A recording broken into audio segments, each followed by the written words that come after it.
بخاری مسلم میں حدیث ہے، تم میں سے کوئی شخص اس وقت تک مؤمن ہی نہیں ہو سکتا جب تک کہ میں اسے اس کے ماں باپ اولاد سب لوگوں سے بڑھ کر عزیز نہ ہو جاؤں۔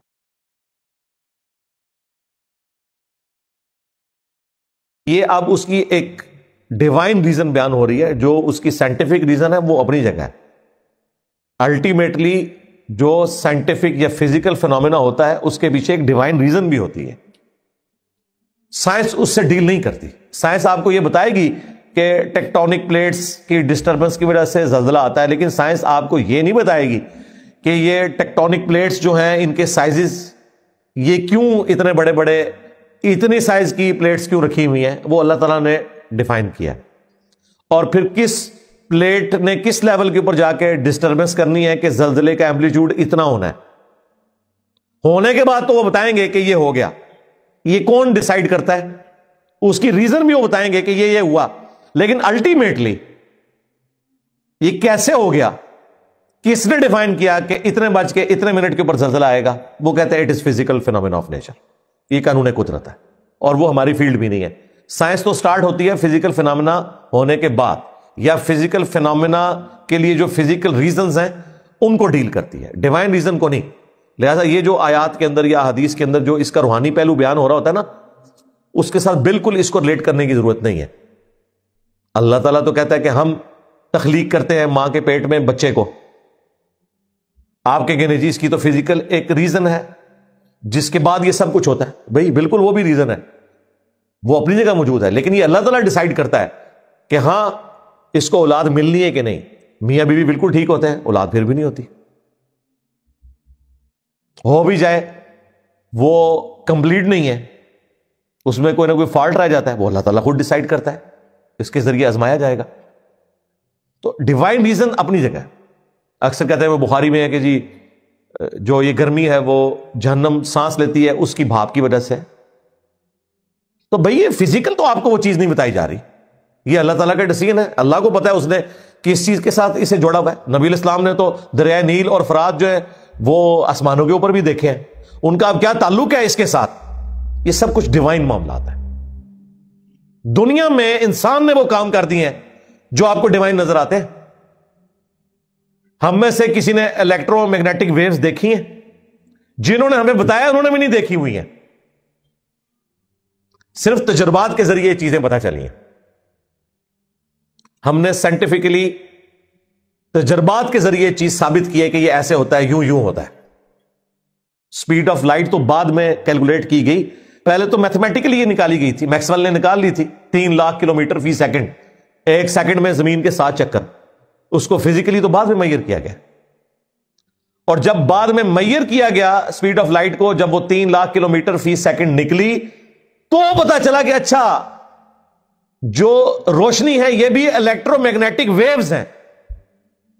یہ بعد میں پتا چلا، کیونکہ میکسویل نے جو میتھمیٹیکلی کیلکولیٹ کی تھی کہ جو الیکٹرو میگنیٹک ویوز ہیں نا وہ اس رفتار سے چلتی ہیں، جب روشنی کی رفتار کیلکولیٹ کی گئی اور وہ اتنی نکلی، ان کا اچھا پھر اس کا مطلب ہے یہ بھی وہ ہے۔ اس سے پہلے تو جو نیچر آف لائٹ ہے یہ لوگوں کو پتہ ہی نہیں چل رہی تھی کیا ہے۔ ابھی بھی خیر اس میں کافی ساری چیزیں ہیں، فوٹان والا معاملہ ہے، ویوز نیچر والا، وہ تو ایک پوری فزکس ایڈوانس بڑی مشکل قسم کی ہے۔ بہرحال اللہ تعالیٰ نے جو پیچھے اس کی ڈیوائن ریزنز رکھی ہوئی ہیں وہ اپنی جگہ ہے، وہ فزیکل فینومینا آف نیچر کے ساتھ کس رشتے میں بندھی ہوئی ہیں وہ ہمیں نہیں پتا۔ بخاری مسلم میں نبی علیہ السلام کی حدیث موجود ہے کہ سورج جب غروب ہوتا ہے تو اللہ کو سجدہ کرتا ہے۔ سائنس تو ہمیں بتا رہی ہے غروب ہی نہیں ہوتا، ود رسپیکٹ ٹو زمین غروب ہوتا ہے، ویسے تو سورج غروب ہوتا ہی نہیں ہے۔ اب اس کو کہنا یہ نان سائنٹیفک ہو گیا، یہ بڑی زیادتی والی بات ہے۔ اس کی وجہ یہ ہے کہ جو ڈیوائن تعلق ہے وہ تو ہم کسی بھی فزیکل فینومینا آف نیچر کے ذریعے آبزرو کر ہی نہیں سکتے، نہ ڈیٹیکٹ کر سکتے ہیں، اگرچہ اس کی execution physical phenomena of nature ہے، لیکن اس کے پیچھے جو ڈیوائن ریزن ہے وہ اللہ تعالیٰ نے اس طرح کی رکھی کہ انسان اسے ڈیٹیکٹ کر سکے۔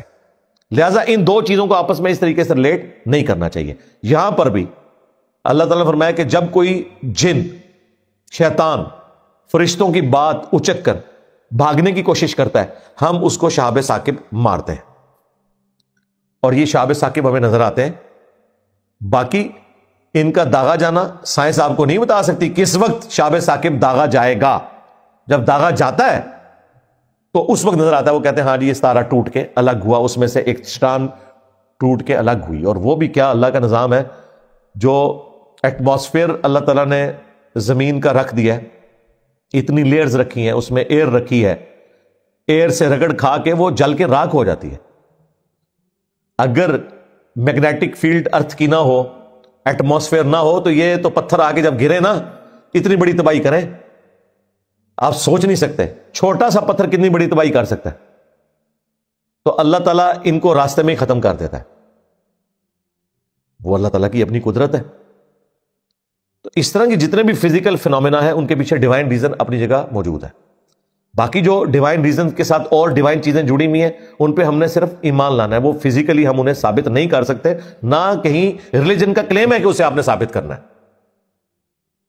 یہ بھی ذہن میں رکھیے گا. بخاری مسلم میں حدیث ہے کہ شیاطین جب اچکتے ہیں نا فرشتوں کی آپس کی گفتگو, تو ایک شیطان دوسرے کو بتاتا ہے, اس کے اوپر شہاب ثاقب پڑتا ہے, وہ دوسرے کو بتا دیتا ہے, آدھی انفارمیشن آگے ٹرانسفر ہوتی ہے, دوسرے پہ بھی پڑتا ہے, تیسرے بھی پڑتا ہے, بعض اوقات کچھ نہ کچھ زمین تک پہنچ ہی جاتا ہے, اور آ کے وہ نجومیوں کے کان میں ڈالتا ہے, اور نجومی اس میں کچھ ایڈ کر کے پبلک میں عام کر دیتے ہیں. کچھ خبریں صحیح بھی نکل آتی ہیں اور لوگ سمجھتے ہیں یہ مستقبل کوئی بتا رہا ہے, حالانکہ وہ اللہ تعالیٰ نے آزمائش کا ذریعہ بنایا ہوتا ہے.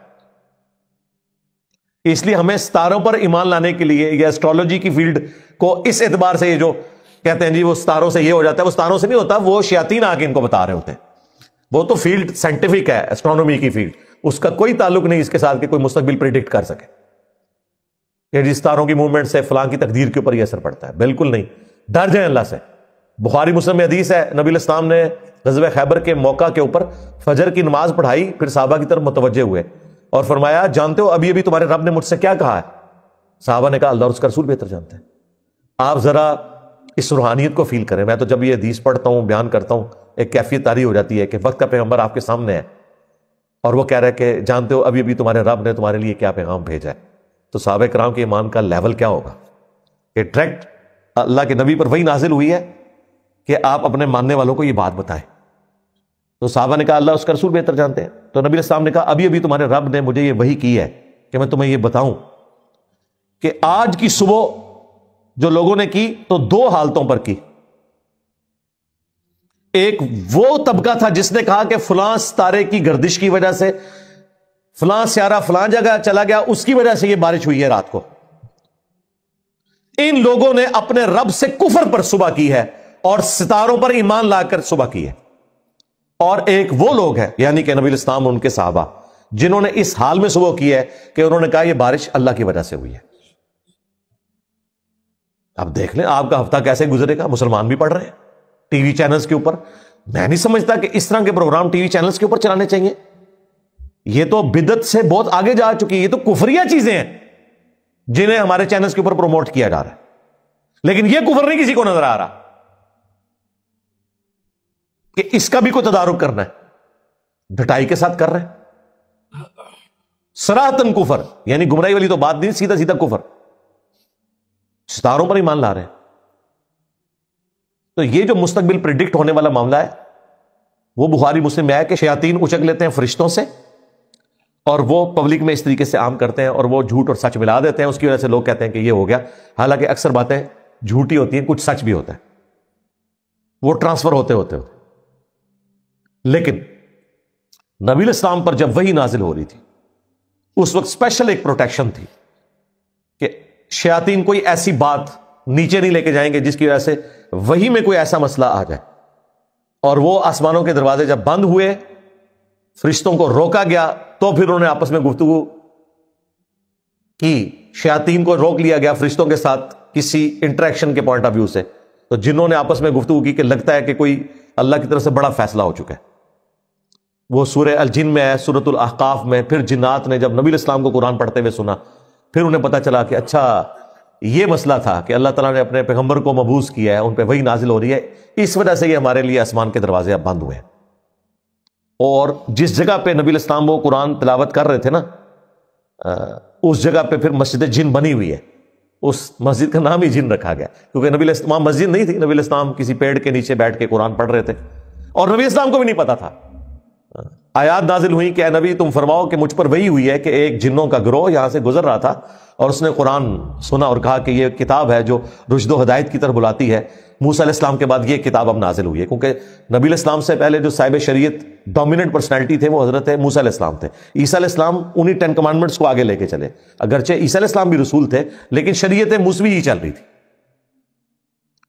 پھر وہ اپنی قوم میں گئے اور وہاں جا کے انہوں نے دعوت و تبلیغ کا، توحید کا کام شروع کر دیا. سورہ جن میں بھی ذکر موجود ہے اور سورۃ الاحقاف میں بھی، اور یہاں سورہ جنوں کو قابو کرنے کے لیے پڑھ رہے ہیں. شرک کی موت ہے سورہ جن. جس طریقے سے اللہ تعالیٰ نے توحید کو آشکار کیا ہے اور بتایا کہ جنات کو ماننے والے لوگ، جنات کہتے ہیں کہ ہم سرکش اس لیے ہوئے ہیں کہ لوگوں نے ہماری پناہ مانگنی شروع کر دی ہے، تو ظاہر ہے پھر ہم بھی بھول گئے. ہم نے کہا ٹھیک ہے، پھر ہم بھی بڑے طاقتور ہیں. جب آپ بار بار گیٹ نمبر 4 میں جائیں گے تو وہ بھی کہیں گے بھی آپ بہت طاقتور ہیں. ہر کوئی جو اس گیٹ نمبر 4 میں چلا جاتا ہے. تو جنات کا دماغ خراب کیا لوگوں نے جو ان کی پناہ مانگنا شروع ہو گئے. اور پھر اللہ تعالیٰ نے اسی سورہ جن میں فرمایا وَأَنَّ الْمَسَاجِدَ لِلَّهِ فَلَا تَدْعُوا مَعَ اللَّهِ أَحَدًا. مسجدیں تو ہے ہی خاص اللہ کے لیے، اللہ کے سوا اللہ کے ساتھ کسی ہستی کو نہیں پکارنا. اور یہاں مسجد میں لوگ پڑھ رہے ہوتے ہیں سرکار غوث اعظم نظر کرم خدا را. مسجد میں جمعے کے دن ایسی منقبتیں، ایسی نعتیں پڑھی جا رہی ہیں جس میں اللہ کے سوا اور ہستیوں کو مدد کے لیے دعا میں پکارا جا رہا ہے. ایک تو ہے تعریف، وہ آپ کریں جس کی مرضی کریں، کوئی مسئلہ نہیں ہے، لیکن خدا کے مقابلے پہ پکارنا. اور یہ سارا شرک یہ سورہ جن پڑھنے والے ہی کر رہے ہوتے ہیں کیونکہ انہوں نے ترجمے سے نہیں پڑھی نا. اس لیے ہم کہتے ہیں کہ قرآن صرف تلاوت کرنے کا فائدہ نہیں ہے جب تک کہ آپ اس کی تعلیمات پر عمل نہ کریں، ورنہ آپ تلاوت کر کے نیکیوں کے چکر میں ہو اور عقیدوں میں آپ کے شرک ہو تو نیکیاں تو آپ کی 0 سے ملٹیپلائی ہوگی. اس کا مطلب ہے قرآن کی تعلیمات سے استفادہ کرنا ہے، تب پھر تلاوت کا بھی فائدہ ہے آپ کو. سیدھی سی بات ہے.